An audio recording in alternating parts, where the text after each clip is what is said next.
Our goal has to be not about any particular program or any particular way of doing things. It has to be, how do we get health care to people better, faster, and cheaper? Better, faster, cheaper. These are social, moral goals. Even the cheaper. If you are spending too much money getting health care to people, you are able to serve fewer people. You are straining the economy. Why is it such a big question? Can we pay for all Americans to have health care? Because we spend so much money on it. That's why. If we could figure out how to do it cheaper, it would be a trivial problem. So how do we get there?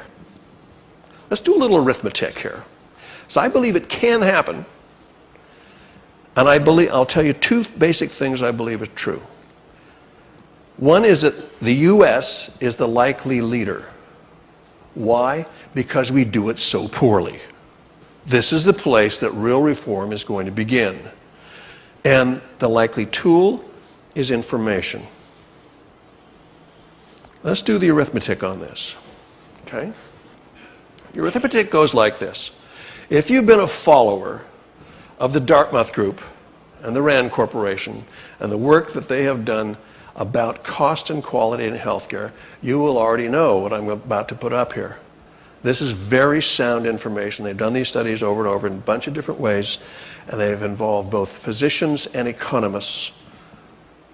There's little that one could doubt about this information, and it comes down to this. If you look at the most costly per case and least costly regions of the United States, you find the difference between them in cost is about 60%. If you get a cholecystectomy, if you get a new hip put in, if you get your heart replumbed or whatever you want to do, you get a new head screwed on or anything like this, in Florida, it'll cost you about 60% more than if you did it in Minnesota. And this is not just two particular states. There are wide areas of the country. Boston, Massachusetts, New York, high-cost areas. Southern California, high-cost area. Washington State, sort of low cost. The difference is 60%.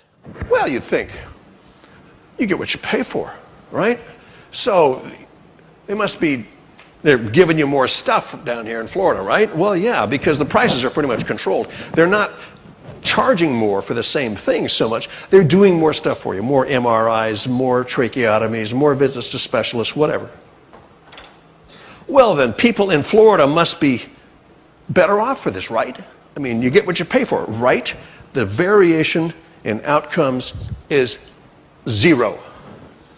Sometimes it's in fact negative. You actually get better outcomes at the places that cost less by a few percentage points. What are we to conclude from this? Well, that this extra expense could be reasonably called waste. That's a lot.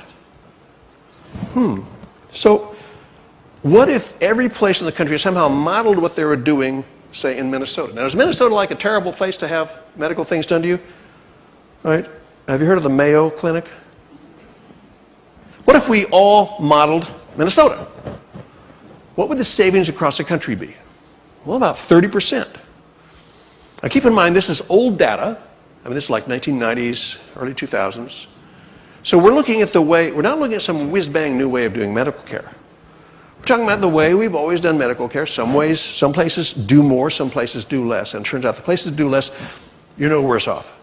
So you could save 30% if we all modeled the way it's done in the least expensive areas with no drop in quality. In fact, there would be an increase in quality. It's estimated some 30,000 people a year are killed by unnecessary procedures. You save 30,000 lives right off the bat. Now, how much is 30%? Well, in 2008, it is projected we're going to spend 2.4, you see that T? That's trillion. An unimaginable, mind-boggling big number, right? 30% of $2.4 trillion is $720 billion. I think that needs to be written a little bit bigger. 720,000,000,000, 720 billion dollars. Now, if we could somehow salvage that out of our system, could we pay for every American to have health care? I think it's about 7 times what we might need. In fact, some healthcare economists allege that it actually won't cost that much to cover all Americans because, in fact, we already take care of these people. We just take care of them in the ER when they come in diabetic shock instead of taking care of their diabetes ahead of time. So actually, it might cost less if we took care of everybody. But leaving that aside, could we take care of ourselves? Yeah, we could take care of ourselves. We could have every American. We could pay for every American's health care. Oh, and by the way, while we're at it, we could pay for Russia. And we could throw in India. Why not? It's only 1.3 billion people. We could throw in all of the Middle East. We could throw in Africa. We could throw in Eastern Europe. We could throw in Scandinavia. We could throw in all of the Americas, except for Canada. They spend too much money up there. And most of Asia. And, well, heck, we could leave out Canada, Spain, France, Italy, Germany, the Netherlands, UK, China, Japan, and Australia. Let them take care of themselves. We could pay for the entire rest of the world with what we save by not wasting money on things we don't need. Wow. Now, as I say, keep in mind, this is doing medicine the way we've always done it before, just imitating the places that do it somewhat more efficiently. There are many things we've done in other industries that we haven't done yet in healthcare.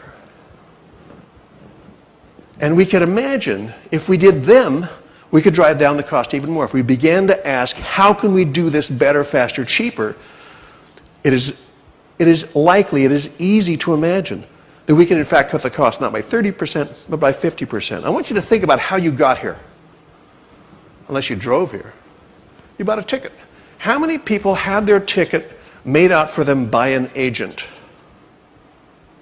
I see one hand. How many people did it by some kind of computer? Right. How different is that from 10, 15 years ago? The kiosks at the airport. When did they go in? Now, did those systems go in because the airlines were in love with technology and they were flush with cash? They went in because the airlines were suffering. In fact, most of them were bankrupt at the very time they put those systems in. Why? Because the cost differential between you walking up to a kiosk and getting your seat and you having an agent do it is approximately 50 times. Now, that's just one example. Happens in all kinds of industries, happens all over the place. If we think of healthcare as that moment between the doctor and the nurse and the patient, that clinical moment, that moment of human judgment. But in fact, healthcare is a mass of transactions that's much, much larger than that. That moment of clinical judgment is maybe 1% or less of healthcare.